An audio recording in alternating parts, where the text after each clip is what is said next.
Welcome to the New Books Network. Welcome to this episode of the New Books Network podcast. My name is Vatsal Naresh, and today I will host Professor Samuel Eli Bagg, author of The Dispersion of Power, A Critical Realist Theory of Democracy, out with Oxford University Press in 2024.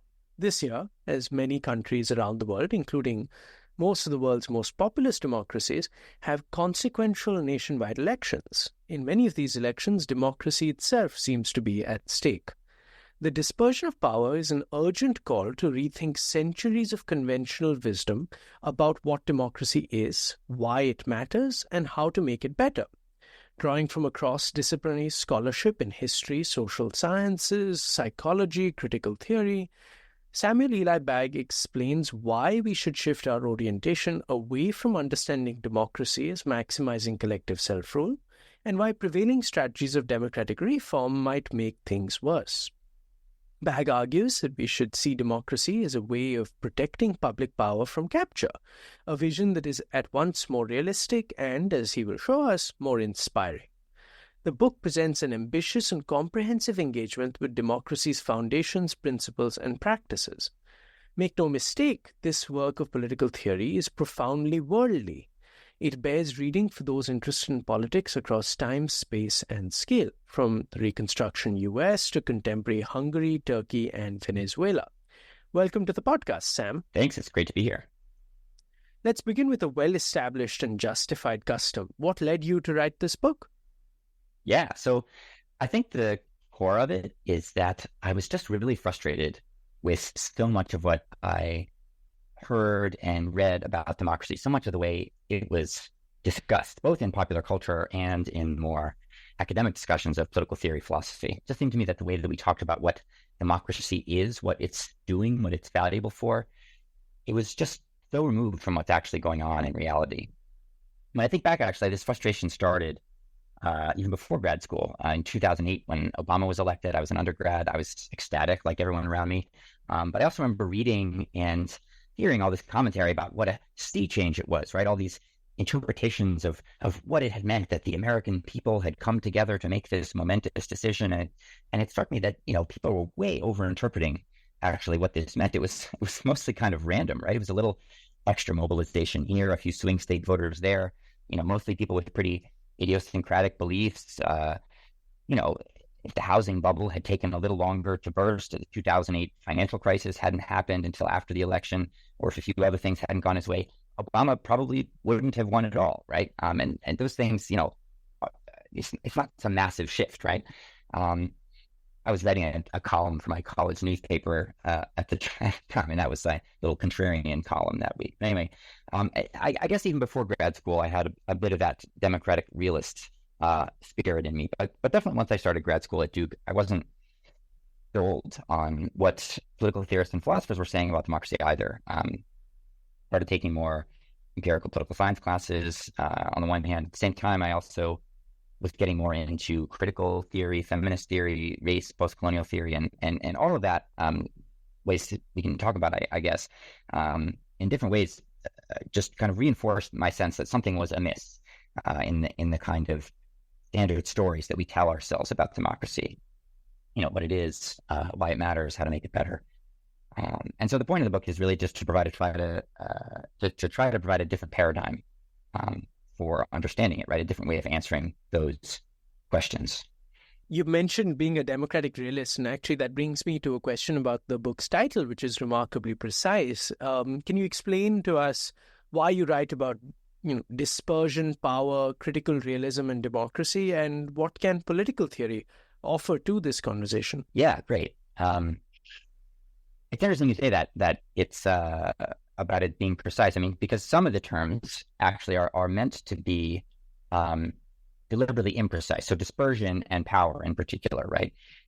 Dispersion is specifically not something more that would be perhaps more precise, like equality, right? It's a relative term. It's a situated term. We're in a situation with extremely concentrated power. And the point for me is to make that distribution of power relatively more egalitarian without saying it should be, precisely equal. So it's like a directional account in that sense. Dispersion is directional, not to say exactly what the right distribution has to be, but what direction we need to go in. And in a similar way, I deliberately avoid giving a specific, precise theory of power. I mean, that was one of the things I had assumed I was going to have to do earlier on in the project, but I ended up realizing that on the one hand, it's not actually necessary for the purposes that I had in mind, for the kind of theory I wanted to develop. And on the other hand, it actually could be dangerous to do that, right? There are reasons to think that once we settle on a particular precise definition of power, that actually sets us up for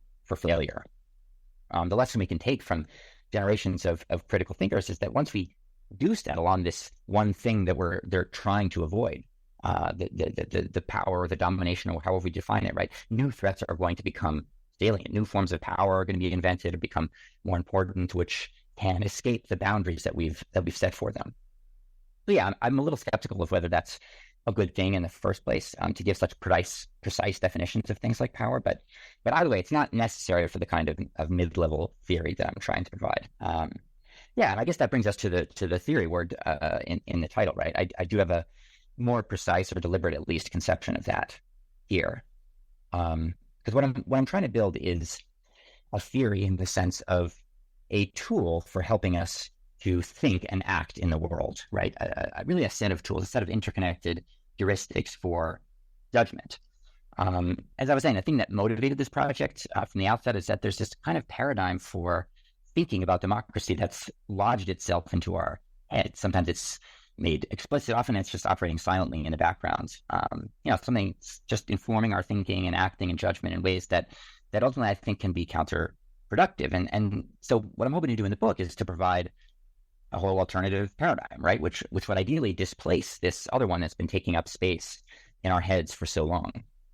So yeah, basically that's what I mean by theory, right? It's a set of interrelated heuristics which add up to something almost like a kind of gestalt, a piece of software in our minds that like shapes our perception of the political world, as well as our end in view, say when we're engaging in politics. So anyway, the theory that I'm trying to displace, as I think I said, is centered on this ideal of collective self-rule, which you can cash out in a whole range of different ways: certain kinds of equality of power, certain procedural views, deliberative views, participatory views. We can get to some of those in a bit, maybe, but just to move on to the next part of the title, critical realism, right? Where that comes in is that most people, I think, follow some sort of ideal of collective self-rule, but there are two different traditions we can look to which give us reason to doubt that and move beyond that ideal of democracy. And one of them is what I think of as realist skepticism, right? So that's where the realist part of critical realism comes in, right? Realist skepticism, often drawn from empirical social science, psychology, social choice theory, that sort of thing. And on the other hand, there's also a tradition of radical critique that is also skeptical of the possibility of genuinely collective self-rule for a set of, obviously distinct, but I think in interesting ways overlapping reasons, right? The point is that these traditions aren't brought together very often. They've come from different directions, often seen to have opposing ideological implications. But what I'm trying to show is that these two traditions ultimately do converge on something really important, which is not only a sense that genuinely collective self-rule isn't possible, at least in any of the ways that we've imagined it, but also that the reason for this lies in the power relationships that are going to structure any procedure we might use to try to make collective decisions, right? So if the ideal of collective self-rule gives us this focus on collective decision-making and to some extent the process of will formation behind that decision-making, both realist skeptics and radical critics give us very strong reasons, I think, for questioning that focus on decision-making, right? And for instead turning our attention to the underlying distribution of power. That's what the critical realist label means for me. It's about taking these insights and drawing them together into a theory that focuses not on decision-making and instead on underlying distributions of power between groups. Oh, and finally, democracy, right? That's also a pretty important word in the title. I mean, I guess we'll talk about this for the whole rest of the interview anyway, but briefly, the way that I define democracy is as the set of practices and institutions that help to keep public power, state power, tethered to broad public interests. by making it more difficult for any particular faction or group to capture that power for themselves and making it serve their own partial private interests instead. Okay, so that is a huge mouthful in terms of what the definition of democracy is. As a shorthand, you could say democracy is my name for all the practices that help to resist state capture, or even more concisely, democracy. I conceive of democracy as being about resisting state capture. And so that way, for me, it includes a lot of practices normally thought of as democratic, like elections, universal suffrage, majoritarianism, and so on. But it also includes a lot of practices that are normally thought of as liberal, certain forms of constitutionalism, competition, minority rights, and so on. And there's also a lot of radical practices, substantive policies maybe that are focused on redistributing power from hegemonic groups to counter-hegemonic, disempowered groups. For me, in the expansive definition that I have, democracy encompasses all of those things because they all have the effect of making it harder for particular factions, partial groups, and so on to capture the state, right? So I think, basically, if we shift our understanding of democracy from an ideal of collective self-rule to this idea of, well, it's just all the practices that help us to resist state capture, I think that is going to ultimately be more productive, at least for many of the purposes that we use when we're that we have when we come to democratic theory, when we're trying to think about what ideals we should have. Excellent. And before coming to sort of thinking about the differences between, as you put them, foundations, principles, and practices, I wanted to ask you about this central argument where this answer just stopped, which is your critique of democracy as collective self-rule in two different keys, what you call responsive representation and participatory inclusion. What exactly do these approaches get wrong, and what are the possibilities that they foreclose? Yeah, great. Yeah, thanks.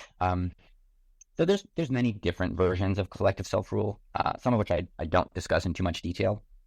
Some of which I think, in a way we can talk about this later if you're interested. At the very abstract level, I think certain versions of collective self-rule can actually be compatible with the arguments in the book and with an ideal of resisting state capture. But the problem for me with collective self-rule comes in when it gets more specific about defining, who exactly needs to be included in collective self-rule, what it means for them to have collective self-rule. And this is interpreted in terms of certain kinds of decisions and certain kinds of contributions that individuals make to those decisions, right? And so basically I talk about two particular forms of collective self-rule where this has been made more concrete. The answers to the questions about what it means to have for people to have collective self-rule in terms of particular decisions, right? And I think these are basically the most important, influential versions of collective self-rule, at least in terms of their practical effect on the world in the way that ordinary citizens and people in democracies typically think about what democracy is, how to make it better, and so on. These are the most influential versions of it, I think.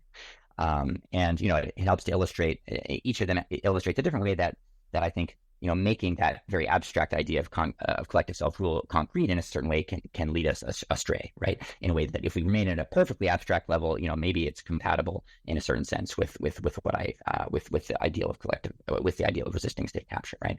Okay, so the first of these influential practical ideals that I think come out of collective self-rule is what I call responsive representation, and basically this is the idea that policy in a democracy should respond to the beliefs, the preferences, the wills, the ideas of the population at large. This is a pretty intuitive idea. Obviously, I think this is what most people mean when they think about, what is democracy? It's when the people get what they want. And so the point of democratic procedures on that ideal is to make that happen, right? And there's obviously something to this idea. I'm not trying to say that it's that the opposite of it is true, that it's bad when policy responds to people's wills and preferences, all right? It is obviously a problem when there are obvious failures of responsiveness. But what I want to question is whether this ideal of responsive representation is a reliable guide to democraticity, and for lack of a better word, right? It's a reliable guide to whether something is actually democratic, and maybe more importantly, I want to question whether it's a reliable guide to the choices that we have to make about how to make the institutions that we have more democratic, to improve them, to deepen democracy, right? Whether it gives us a good agenda for reform.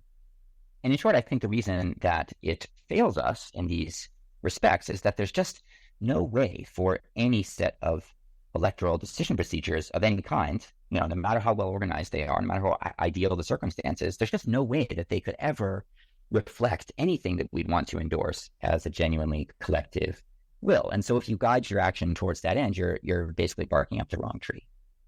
Rising up the wrong tree. The key point for me is that responsiveness is not actually a determinate goal, in the sense that there are both individual and collective forms of indeterminacy about what the collective will actually is. And as a result, wealthy elites and other powerful groups are always going to be able to exert outsized power over outcomes, even if it doesn't look like they are from the outside, even if it looks perfectly democratic, because they're going to be able to use their background advantages to ensure that the indeterminacies that are inherent to these collective decision-making procedures, those indeterminacies are resolved in their favor. All right, so just to dig into the details a little bit, the first kind of indeterminacy I point to here is on the collective level, right? Indeterminacy in the way that individual preferences get aggregated into something that's understood to be the collective will or the majority will or the collective preference, what have you. And here I'm drawing on social choice theory, which I think is, has a bad rap among democratic theorists. I think is really because its key point has been kind of misunderstood or underappreciated. There are ways to kind of wiggle out of some of the problems that social choice theorists have posed and recover something that technically counts as a collective will. Various people have done this, but I think that responding in this way, kind of getting them on a technicality, whatever, it's really missing the point, right? The real point for me that I get at least from social choice theory and related forms of inquiry is that just that there isn't any neutral procedure for aggregating different individual preferences, desires, wills, and so on into a collective will. There are many, in fact, instead there are many, many, many possible ways that we could do that. And so what's going to happen when you have that kind of indeterminacy about the collective will, right? Given that there's so many different issues people have opinions about, so many different people, so many different ways that you could add up and frame the questions and sequence them and bundle them together, right? There's almost infinitely many ways you could aggregate these individual preferences into a collective decision. And the key point for me, it's not that one of these ways of aggregating one of these decisions that's compatible with the underlying sort of set of preferences, it's just going to be chosen at random, right? The point is that the people who have power and influence behind the scenes are going to be the ones who shape which of those many, many, many possible, almost infinitely many possible outcomes is chosen, right? So given a fixed set of preferences, wills, beliefs, desires, and so on in the population, there's just so many possible outcomes. So what's really going to matter is who is shaping the processes behind the scenes, which determine how those underlying materials are crafted into the making of a particular decision, right?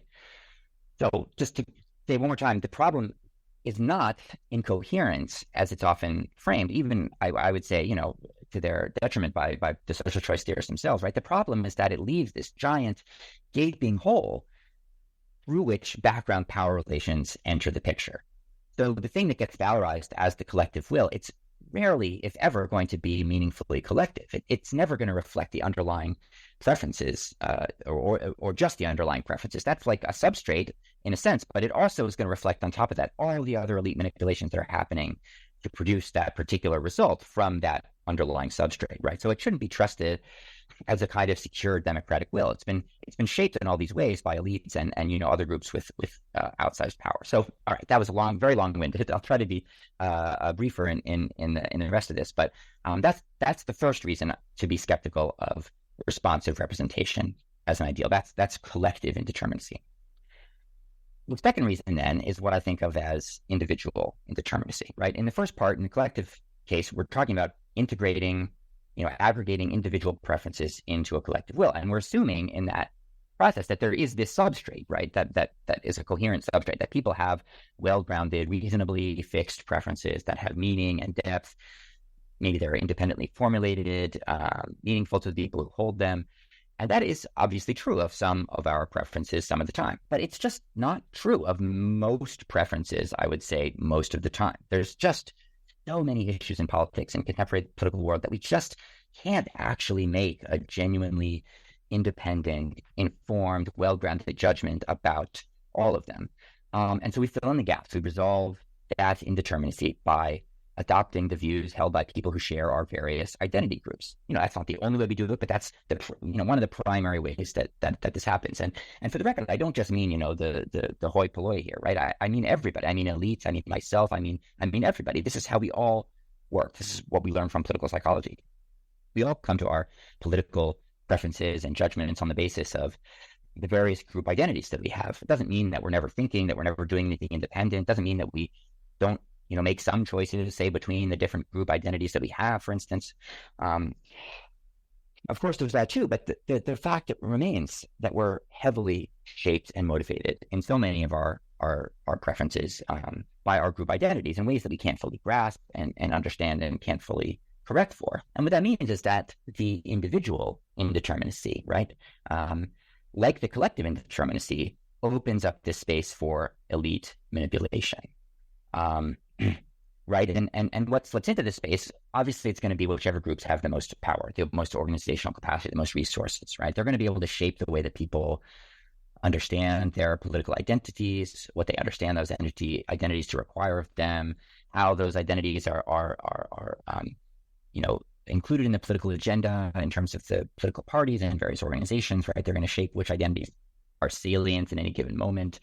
And that's politics, right? That's what politics is all about. These processes of shifting people's identities and shaping them and understanding them in certain ways and as requiring certain beliefs and preferences and so on.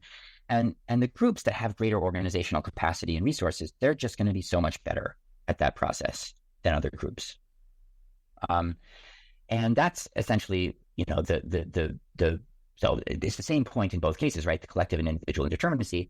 The point is not the indeterminacy itself, but the space that it opens up for groups with outsized power, organizational capacity to manipulate the outcomes without it seeming like they're doing that from the outside. Without, even in the perfect decision procedures, they're still going to play this enormous role in how things shape out, and they're going to reliably do that in ways that favor their interests, right?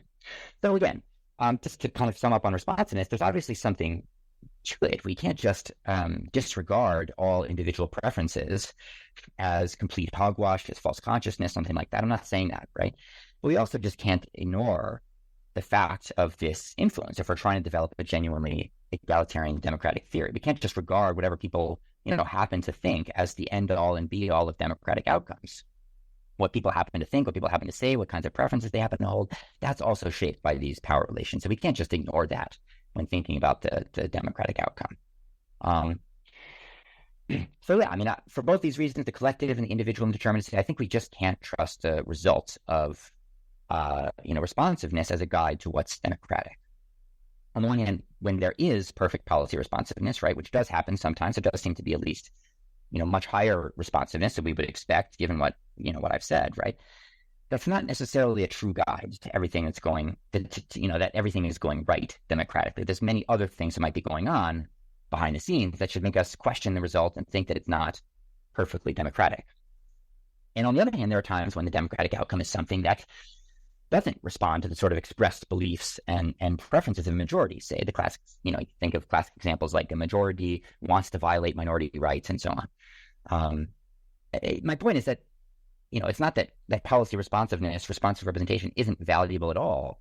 The point is rather that it's just an imperfect guide to what is valuable and what is democratic in any meaningful sense. So it's an imperfect guide to acting democratically. And what this means is that the kinds of reforms that you get if you want to improve responsive representation are things like, say, changing the way that elections are structured, moving to a more proportional system. That's a big one you often hear in the U.S. context, right? Maybe it's having a more direct voting in initiatives or referendums. Maybe it's restructuring these processes or trying to get money out of politics, campaign finance reform, things like that. These are the things that are most obviously getting in the way of responsiveness, at least, especially in the U.S. context. There's different mechanisms that happen elsewhere. And it's not that these reforms aren't valuable. I think, perhaps in the U.S., moving to a proportional system would help on the margins. Same thing with reforming the campaign finance system. But it's just not actually addressing the underlying problem, which is to say the underlying distribution of power between different groups. And so reforming the institutions that we use to translate individual preferences into collective outcomes right? That's the kind of the core thrust of responsive representation as a reformist ideal, right? It's just going to make the influence of those elites and other powerful groups, it's just going to make them run through different channels. They're going to adapt to the new procedures in ways that we can't always predict, right? So we can't think of democracy just in terms of which procedures we use. We have to think about it in terms of how power is distributed, which groups have that kind of influence, how they use their influence behind the scenes to use whatever procedures are out there to get what they want. And so that's the problem, I think, with responsive representation itself as an ideal of democracy. Right. Okay. So that's responsive representation. That's the first way of thinking about collective self-rule. I've been talking for an incredibly long time, but I think I might as well just go ahead and say a little bit about the second ideal of collective self-rule as well, because I think that won't take so long, because basically it's the same point about it's the same kind of set of concerns about the second sort of ideal of collective self-rule that I talk about.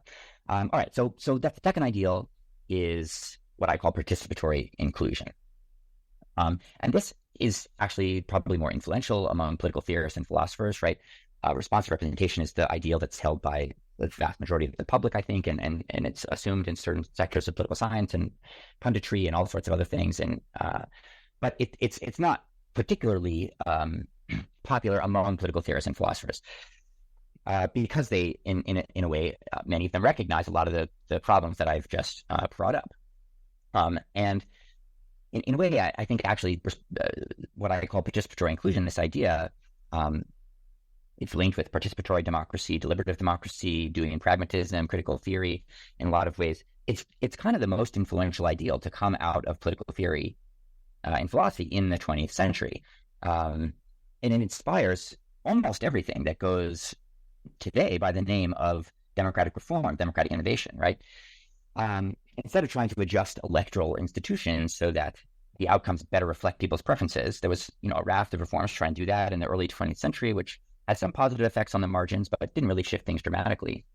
People got disillusioned with that, I think, rightly so, and turned instead to this idea about what about making, more decisions more democratically and including more people in those decisions.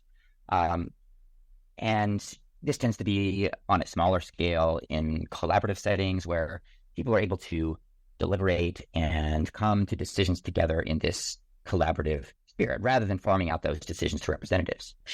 This is a very attractive ideal. And in many ways, it does respond to the failures of responsive representation because it looks at what's happening behind the scenes to some extent of these other decision-making forms. It's not just about elections. It's about all these other ways that they could, have some role in agenda setting. It could have some role in determining the way things are implemented.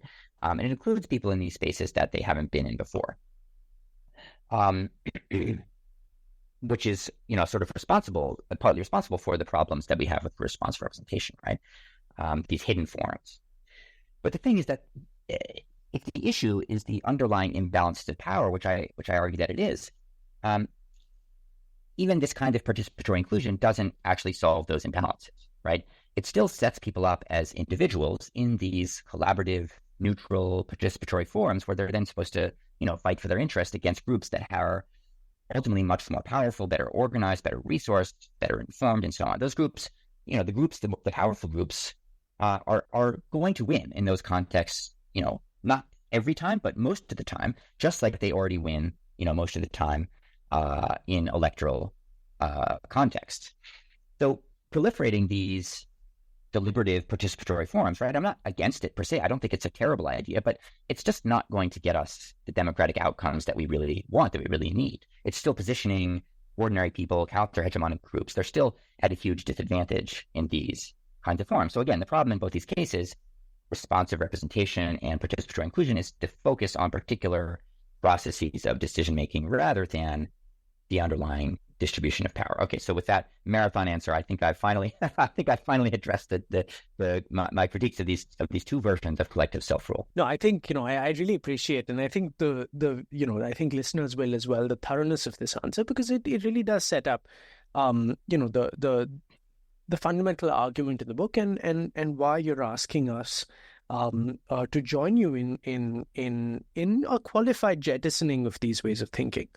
One of the ways in which your argument for resisting state capture develops is through the form of the book itself, right? The book is divided into three parts: foundations, principles, and practices. And so I guess my next question is, how does your conception of resisting state capture develop across these three different parts of the book and these three different domains? Yeah, thanks. So, yeah, this is great. So I've already talked about a lot of what goes on in part one in foundations. I'm basically giving an account of why I'm doing this project, how I'm doing it, and why I'm going about it in the way that I am.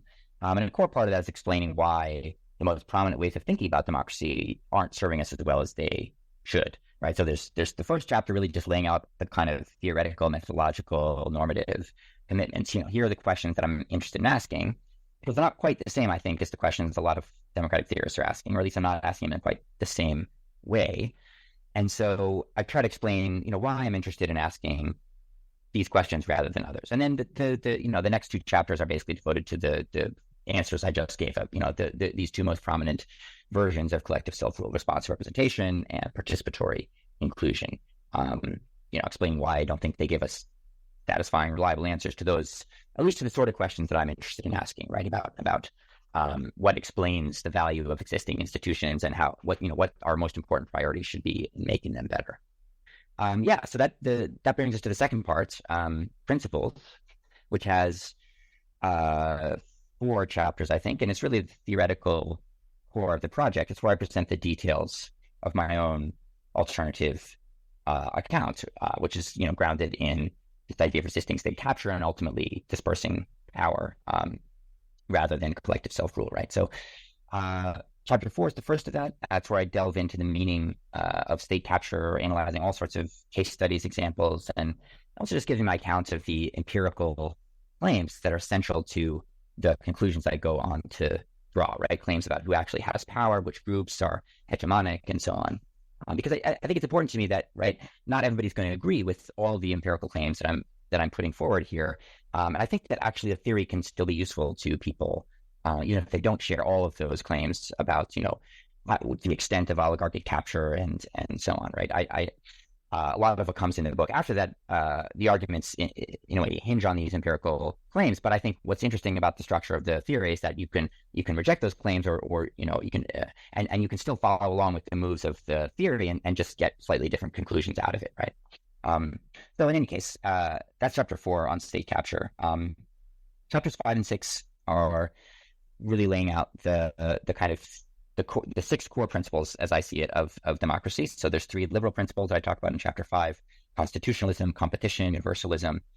Chapter 6, there's 3 radical principles: anti-monopoly, countervailing power, systemic redistribution.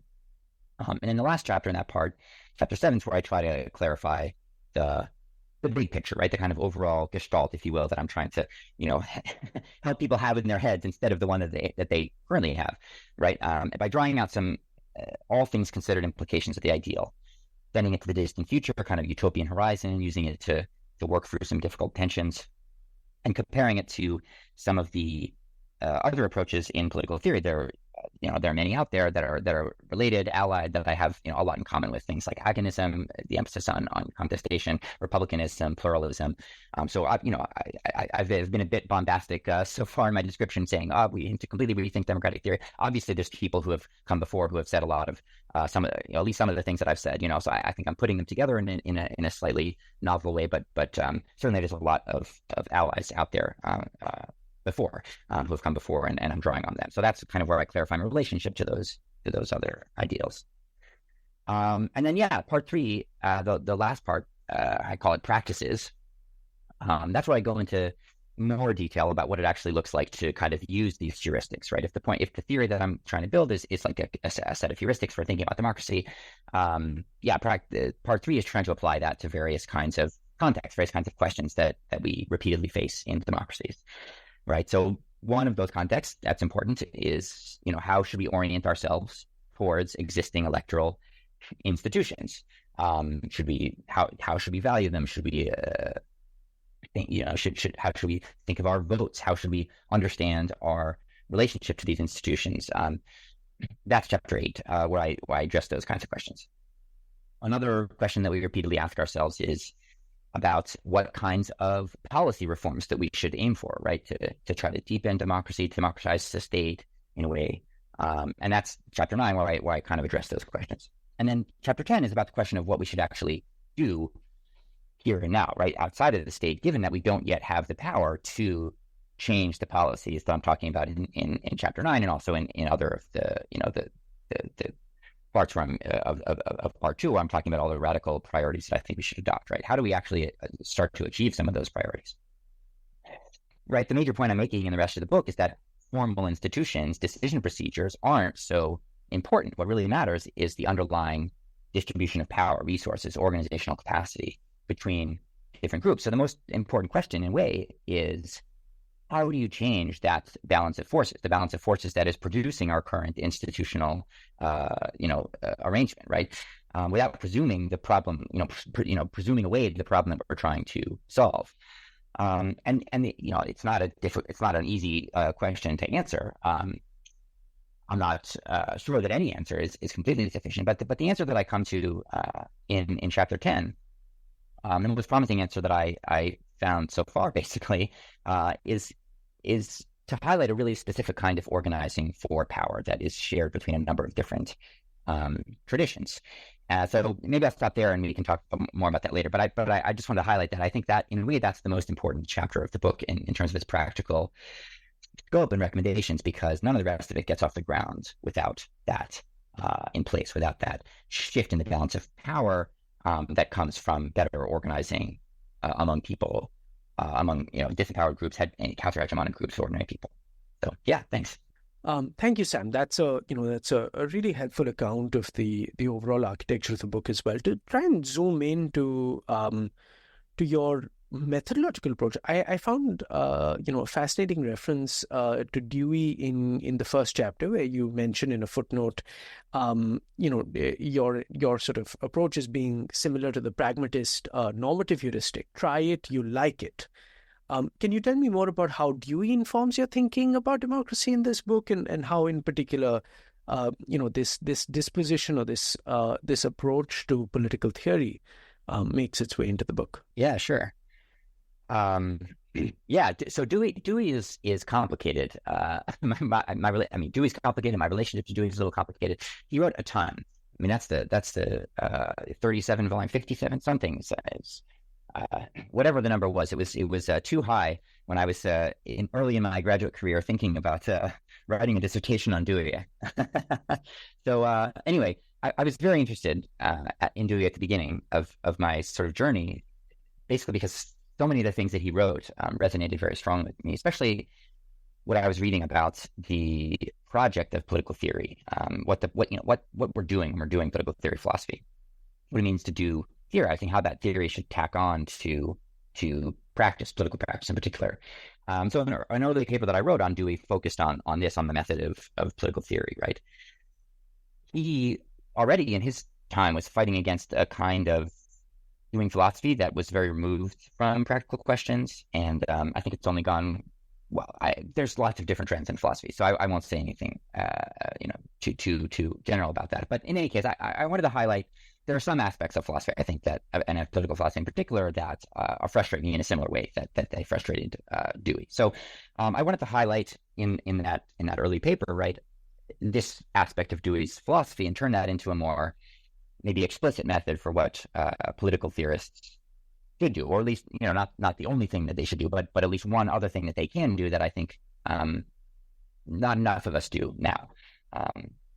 What I came up with is that it's a kind of synthesis of different fields of knowledge, asking the kinds of questions that people who are in those fields, who do the empirical historical work itself, aren't in a way set up to ask, because they're kind of too big to answer with straightforward empirical tools, right? So in that sense, what theory is doing is putting together all the pieces that we have from history, empirical, political science, psychology, formal theory, critical theory, those kinds of things, not taking any one of those fields as authoritative, but putting them together into our best account of basically what is likely to be the result of certain kinds of actions and interventions in the world. And then once we envision that, as best as we can, what overall do we prefer? Like, which of the results of which interventions do we prefer?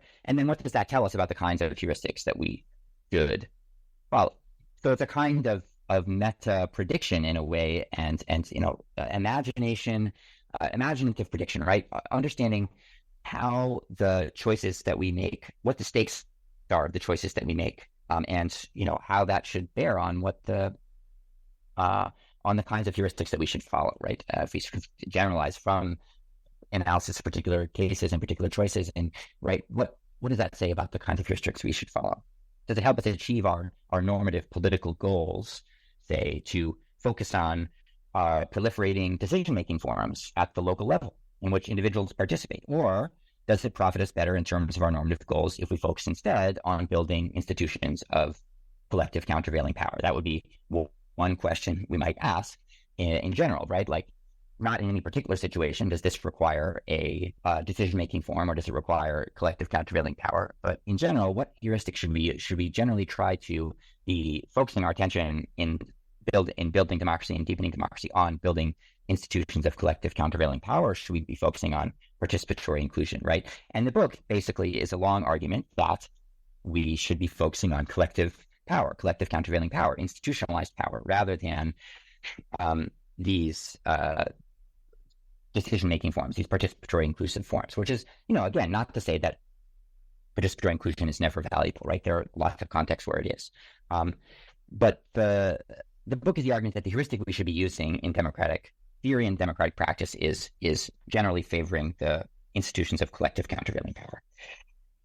And that argument, just to bring it back to the question, really, is it's based on this attempt to do theory in this synthesizing, pragmatic way, right?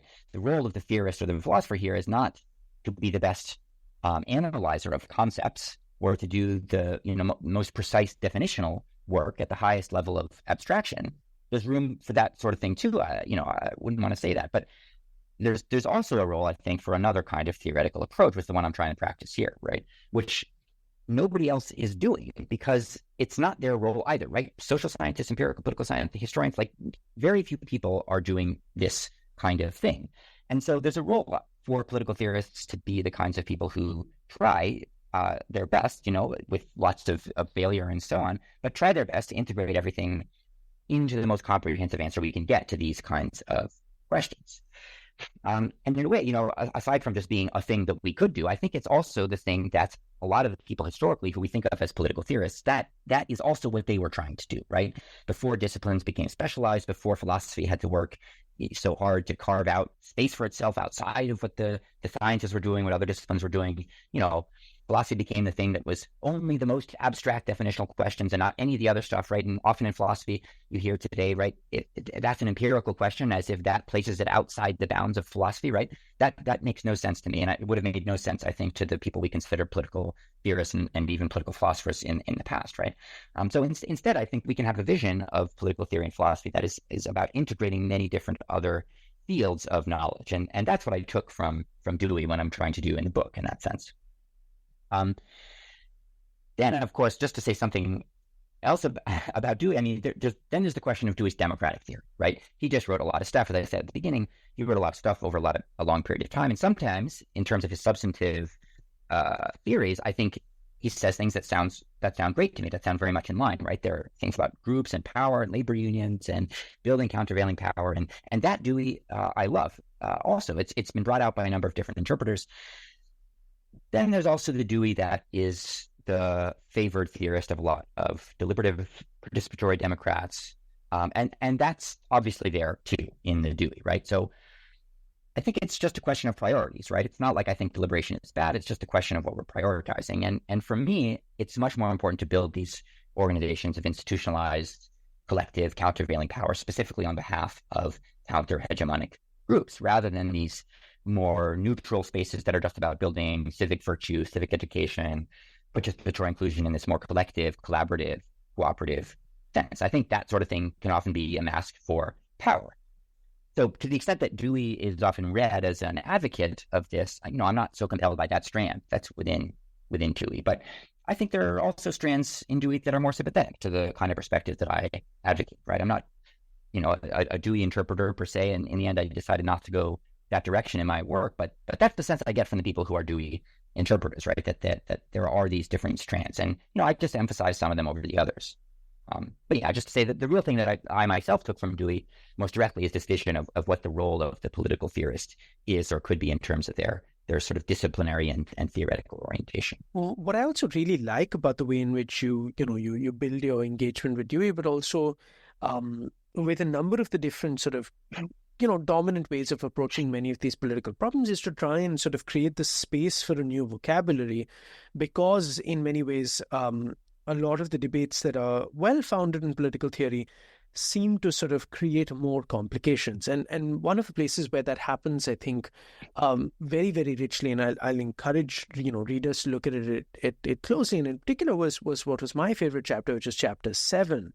But I want to also move to some of the ways in which your prescriptive proposals, which are just as intramural as the rest of the book, and also pluralist, provide qualified defenses of some of the institutions we've discussed: elections, deliberative assemblies, and unions.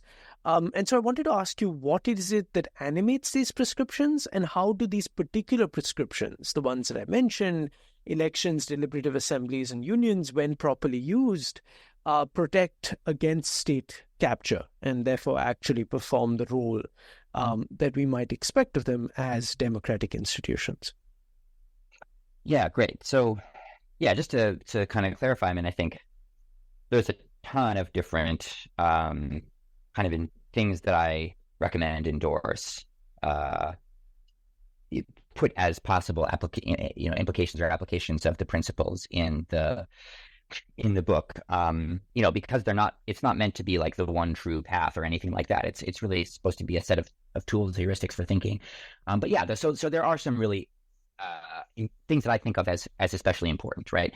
And elections with universal suffrage and substantial discretionary state power, that is a really important part of what I think needs to be the basis of any response to modern politics, right? So the point is not that it's the only possible political order that could ever be justified, but in the current conditions that we face in the modern political situation that we're in, with super powerful states and it's the technological frontier looking the way that it does now, roughly, basically in that world, I think you're not going to find a better way of organizing the power of those states and keeping it in check and ensuring that it serves public power as much as possible by preventing it from being captured by as many as possible, many factions and so on as possible.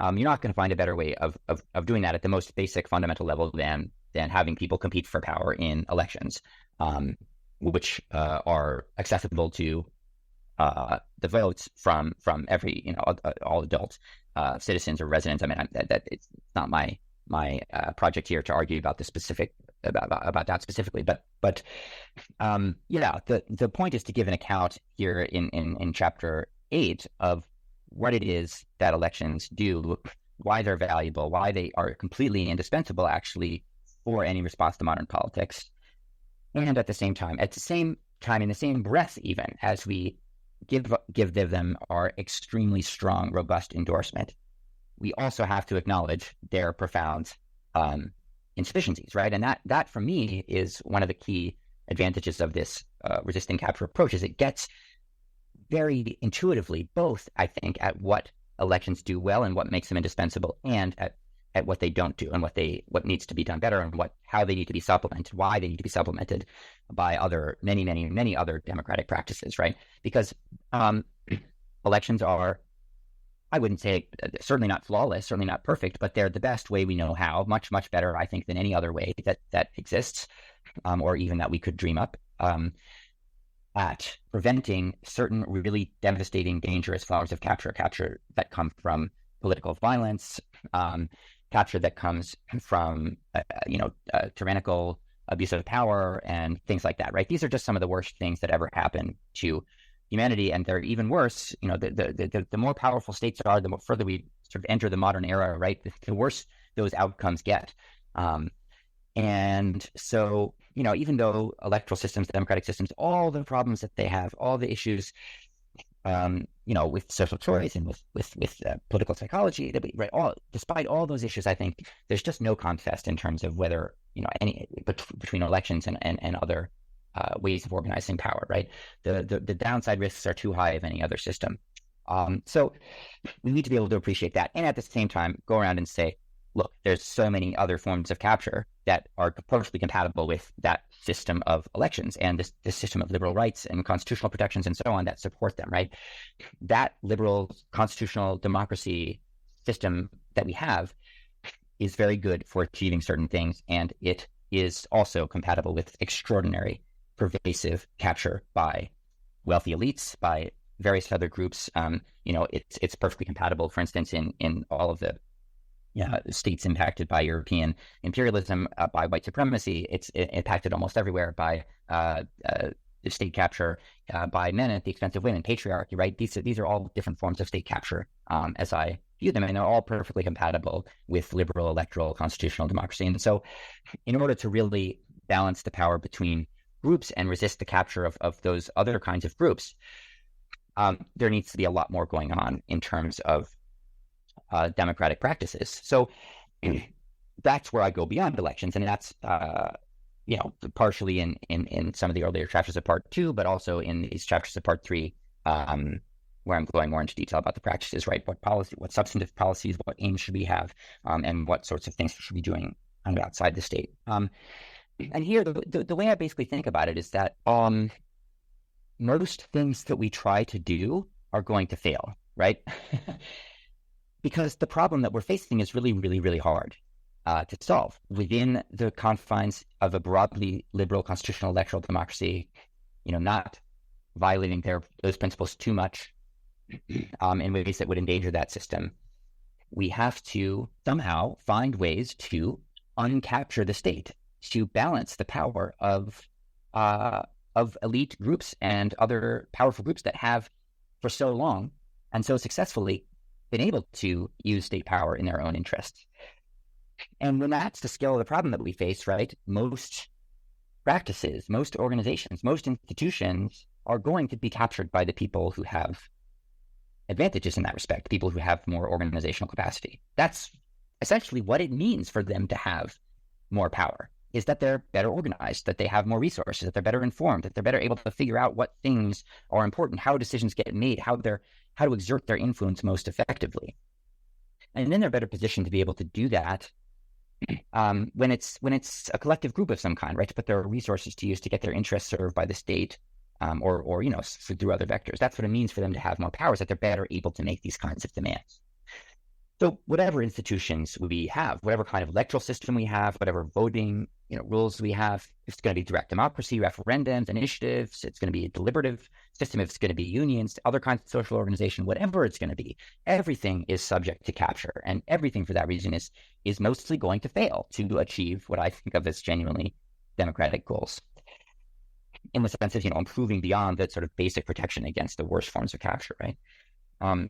That said, I think some things are slightly, relatively, marginally less likely to fail than others, right? Because of their internal characteristics, they're slightly less likely to fail, and that slightly less likely, that marginally less likely, that's the crack where the light gets in, so to speak, in terms of democracy, right? You have to find those relatively better performing kinds of institutions and basically put all your effort into those, because the situation is so dire, and because capture is so frequent, so pervasive, so rife, and because elite groups and people with money and other advantages, their background power is so effective at turning institutions in their favor. Not in every single case, but on the whole, right? That's why we have to attend very carefully to these seemingly minute differences between different ways of organizing power or different ways of organizing institutions. I don't talk about this quite as much in the book, but there's a lot of different ways people have talked about using random selection for deliberative assemblies, and some of those ways, a lot of those ways, I think, aren't so promising, but some of them can be promising because those are the ones that I think are least likely to be captured, right? So those are the ones that I find most promising. The ones that I find most promising are essentially the ones that are explicitly designed to minimize the possibility that they're just going to be one more mechanism that's co-opted by those with greater background power, right? Elites and wealthy groups and other powerful groups, depending on the circumstances.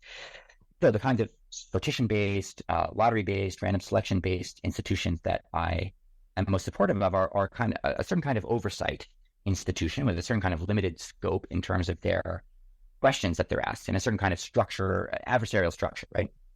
Those, I think, are best placed to actually effectively serve as a tool against broader trends of capture, because they're less likely themselves to become just another tool that's co-opted. And so you could think of the same logic as being applied to unions, right? Obviously, unions are, just like anything, very often captured by various actors, internal elites, and so on. They're certainly not immune, right? Even though unions and other kinds of organized groups that are sort of modeled on the union model, even though I think they're the most promising and important thing that we tool in our arsenal, really, we have to acknowledge the degree of capture that they have suffered, right? On the whole, though, the reason I favor them as the most promising path is that I think they've been, again, slightly, relatively, marginally less captured by wealthy elites than pretty much any other institution I can think of in the history of the world. I think I'm comfortable saying that. And that's despite all the capture that there has been. It's just that every other institution is worse in that particular sense, right? In the particular sense of being serving the interests of wealthy elites, right? So part of what I think is responsible for that is the fact that unions have this inherent kind of adversarial orientation, right? It's focused on a workplace where people get to know each other. They have common concerns. There's physical spaces for them to get to know one another. They have a common enemy, in a sense, in the boss and the owners. They have common demands. They can, there's all these opportunities for people to develop the right kind of solidarity that will allow them to exert collective power and to build that power over time, not just at a specific workplace or corporation or wherever they work, but also beyond that, and to see their common problems as a category of people, not just a class, right? This doesn't always happen, right? In fact, maybe in most cases it doesn't happen, but the possibility exists because of that structure. And there are certain ways of organizing unions that are better than others in terms of producing this outcome. I just have to say, one of the most influential people for me in thinking about this, Jane McAlevey, just died, I think, last week or 2 weeks ago. It's really, she was young, 59, really tragic. She was sick. People who knew her better knew that this was coming. It was a real shock to me. It's really one of our greatest lights, most hopeful, the people who made me feel the most hopeful about the future, Jane McAlevey. So, before we go read my book, honestly, you should go read Jane McAlevey. But anyway, where was I? Talking about unions. Yeah, just saying that this approach that I have and a lot of what I've learned, there's a lot of political theorists writing about this. I've learned a lot from a lot of folks, but Jane's approach was especially important for me. So, in any case, obviously unions have certain kinds of vulnerabilities too, especially in a globalized era. So I've been talking a lot about unions. I don't want to say that's the only thing that matters. There's a lot of other kinds of organizing that can use similar principles along different bases of solidarity, right? So on basis of renters, debtors, tenants, just community members, right? There's all sorts of bases of solidarity that need to be expanded upon other than workers. But the point is that, organizing in this way, its promise lies in the fact that, not that it's perfect, but that it has a slightly more reliable capacity to resist the takeover by elites, and so therefore has a slightly better capacity to serve as a source of real countervailing power when you compare it with all the other tools that are often suggested as means of democratization, right? More neutral, collaborative forms of deliberation, and so on, which I think are more likely on the whole to be co-opted and captured by people with power.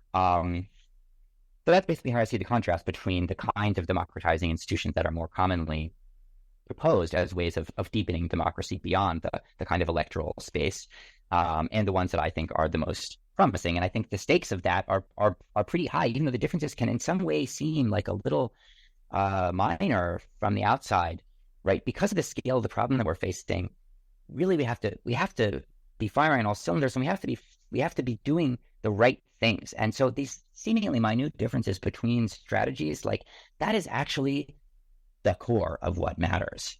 We really have to commit. We really have to see the differences between them, and the way that certain kinds of organizing in collectively on basis of solidarity, how that is, even though in a certain sense it looks like participation, there's some deliberation going on in unions, but these differences of the fact of the structure that continues through time, of the adversarial nature of the basis of solidarity, these are so crucial to the possibility that it's actually going to limit the extent of capture by wealthy elites and other powerful groups. So, Thank you again. Yeah. Sorry. No, I think I'll stop there. Thank you. No. I think once again, what I find very exciting about the way in which you frame these different proposals is that you take essentially devices that have been common to life in democratic polities for a very long time and provide both sort of novel justifications for them, but also interesting and creative ways in which their juxtaposition can yield greater resistance to state capture, and that makes me feel confident in asking you a question which I usually do only with great caution. Which is, to turn back to the way in which I introduced our conversation today, which is that this is it's an intense, it's a tremulous year for democratic politics around the world. And although our conversation has been sort of largely abstract, I think readers will find that that you've been sensitive to the ways in which democratic regress in various different parts of the world has panned out.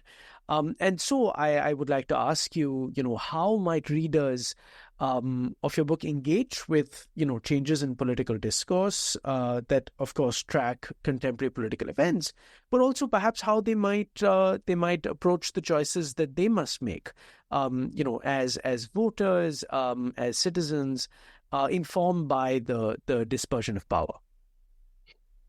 Yeah, this is great, and there's so many avenues I could go down. So we'll see where my brain takes me today. But I think I would say the sort of scale of the problems that we face are pretty enormous, and so there's all sorts of things that need to be done and can be done, and so there's all sorts of useful ways to put your energy, right? In the moment, facing problems, the threats of that are posed by things like hyperpartisanship, polarization, living in different fact worlds. These are especially prominent in American democracy, but I think there are also many other democracies where that is the kind of shape of problems, and then there are other democracies facing problems that look completely different.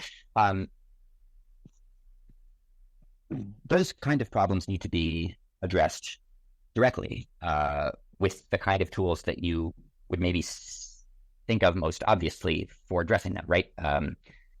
Better media literacy and greater, there does need to be a certain kind of depolarization, right? So I don't think depolarization can sometimes mean, giving into the fascists, right? And so that's not what I mean here. But wherever efforts at depolarization can be made, often less at the elite level and more at the level of ordinary citizens, right? Reaching out across these kind of crazy political divides to try to help us live in the same fact world again, rather than completely different worlds, right? Those kinds of things need to happen. And that's not so much what I emphasize in the book, because a lot of people have written a lot of good things about what needs to happen in this respect, in the particular kind of problems, acute problems that we're facing in today's democracies. But also because I think that we also have to be thinking about the long term, and the kinds of things that I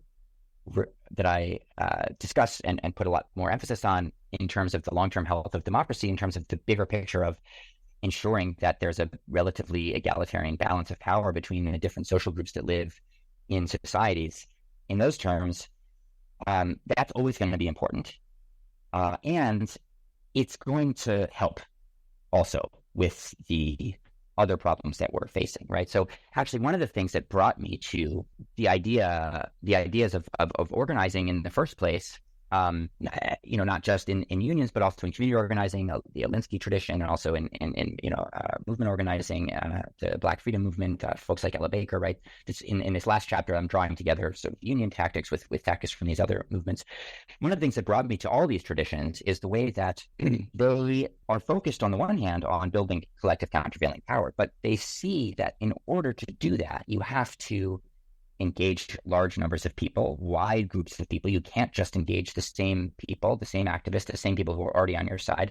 You have to get much larger groups of people. You have to convince people who are sort of on the other side, as it were, or at least not on your side yet. Because they need to build collective countervailing power, you need to engage a very wide group of people, and that means reaching beyond the sort of usual suspects, inevitably.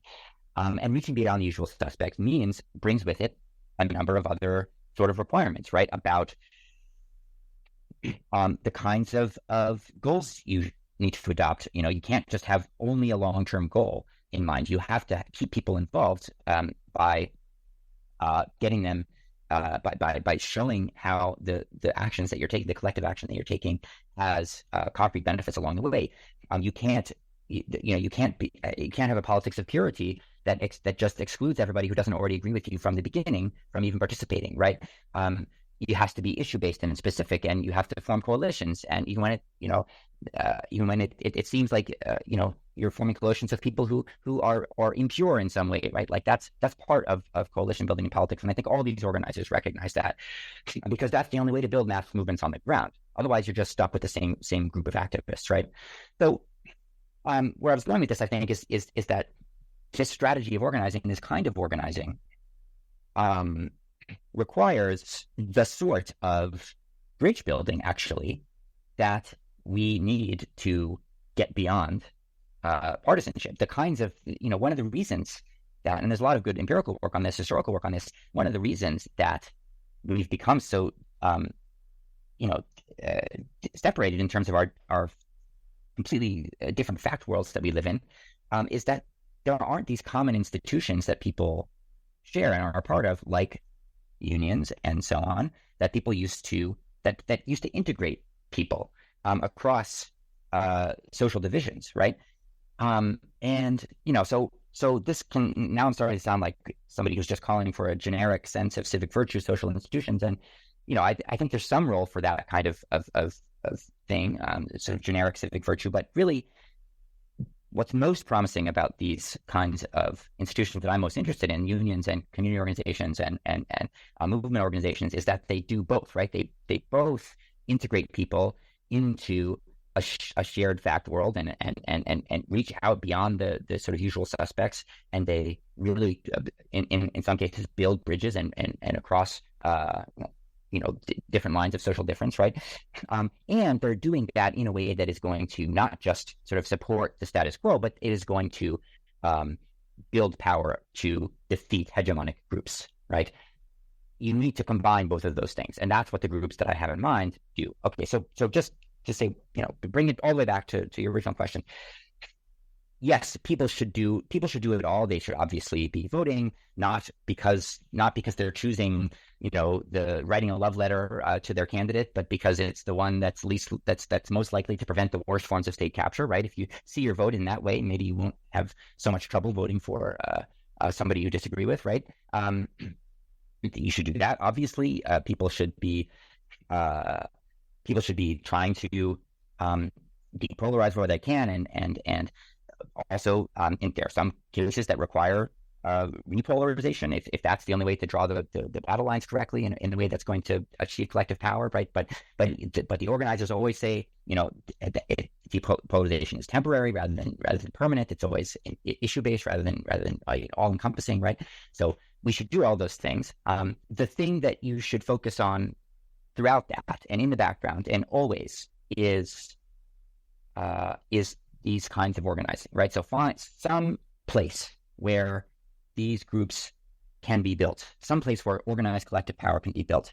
Whatever your role in that is, it might be as an organizer, it might be as a, just as a member of an organization, it might be supporting them in some other way. But that is where democratic energy over the long run is going to be best spent, I think. So yeah, I don't know how hopeful that is in the immediate term, but I think it is hopeful in the sense that, we've faced really terrible situations before, and what has pulled us out of them has often been something like the kind of organizing that we talk about. And so I just have a lot of faith in that. And it doesn't mean that the questions are easy. There's a lot of questions that still remain to be answered in terms of how organizations, how to keep them accountable to the interests of the members, how to scale them up across national lines, party lines, and so on. We will get there. That's kind of where my own work is heading in the future. But I think that I have a pretty strong confidence in that this is the kind of most important area for us to spend our democratic energy. Thank you. That's a lot to think about, and it's also, I think it's a very rich answer to a question that can often invite very trite answers. And with that, I want to move to thinking with you about what's next, and what projects are you working on now? What's next for Professor Sam Bagg? Yeah, thanks. Well, there's kind of two things that are most exciting to me right now, both following in the fairly straightforward way from this project. I'm not sure. I think they're starting fairly close to the project, but I think following them through will take me a bit further afield, and maybe one or both of them will eventually become bigger projects, books, something like that. But for now, they're both kind of in the beginning phases. One is thinking more carefully about what it means to democratize particular areas, right? So, what is the democratic way to do things in a particular policy space? State permitting reform in order to achieve climate goals, right? That's a really complex space full of democratic dilemmas, right? What does it mean to tackle that dilemma using the tools that I have provided in the book, and I'll continue to develop, as I encounter these particular situations, right? What does it mean in the context of pharmaceutical regulation? Any of these are just examples that have come to mind because I've had interesting conversations with people who work in these areas and who see the kind of value and are interested in how these policy spaces could be, how the view in the book could inform, the democratic dilemmas that they face in their policy areas. So I'm interested in working on some, individual projects, some more collaborative projects that sort of go up this bark up this tree.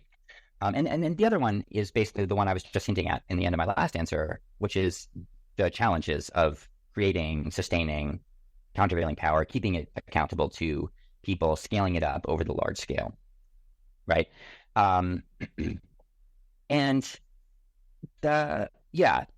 one thing that I don't talk so much about in the book is the question of political parties, right? And that does have to be an extremely important part of the story, right? There has to be a mechanism that translates the demands that are raised by the kind of external organized groups that I focus on in the last chapter of the book, labor unions, movement organizations, community groups, and so on, right? There has to be something that connects them to political power and actually allows them to do things once they've built the power that's necessary to change the policy space. It can't just be about contesting. It has to also be about changing things and doing things with state power, doing things that are going to, over the long run, reduce the amount of capture that there is, right? Which means political parties, right? There's nothing else going. It has to be political parties in some sense, but there are then really difficult questions about how to structure parties, how to keep them connected to the social base, to the organized groups that sort of provide their base of power, right? And again, I've been starting to kind of explore these issues in a series of papers, some with my colleague Udit Bhatia, but just there's so much more else out there to explore, and I think that's a space where we can learn a lot from spaces in the global South and from democracies that are not typically considered sort of full democracies, right? It's becoming clearer and clearer that the democracies we perhaps have thought of as full democracies maybe weren't as full as we thought. And so this is, yet another reason among all the other reasons we have to learn from contexts where that's never been the assumption, but where people are still, building extremely important institutions of countervailing power, mobilizing, organizing people for democratic ends, right? So I think often in democratic theory, the direction of travel tends to be, from the sort of quote unquote most advanced democracies to the sort of lesser advanced democracies. And, there are ways in which I think this book challenges that, but other ways in which I think it, to its detriment, it replicates that. But I think, going forward, especially with this project on organizing countervailing power, there's really, I'm not going to have a choice because that is where, in a way, the most exciting and interesting innovation has gone on in terms of building countervailing power under really challenging conditions, like the ones we're starting to face, even in a sort of quote unquote, perhaps formally more advanced democracies. So yeah, I think that's a vision for that I have of what my work might look like over the next say 5 years or so. But we'll see. I think really one can't know until one writes it. That's what I found. So yeah, thanks. This has been fantastic. That's all. Wonderful. Thank you so much. And I wish you luck with your ambitious agenda, and I look forward to hearing more about it soon. Thank you, Professor Bagg, for this lovely conversation about your excellent new book, The Dispersion of Power, A Critical Realist Theory of Democracy, out with Oxford University Press and available, hopefully, at bookstores nearby.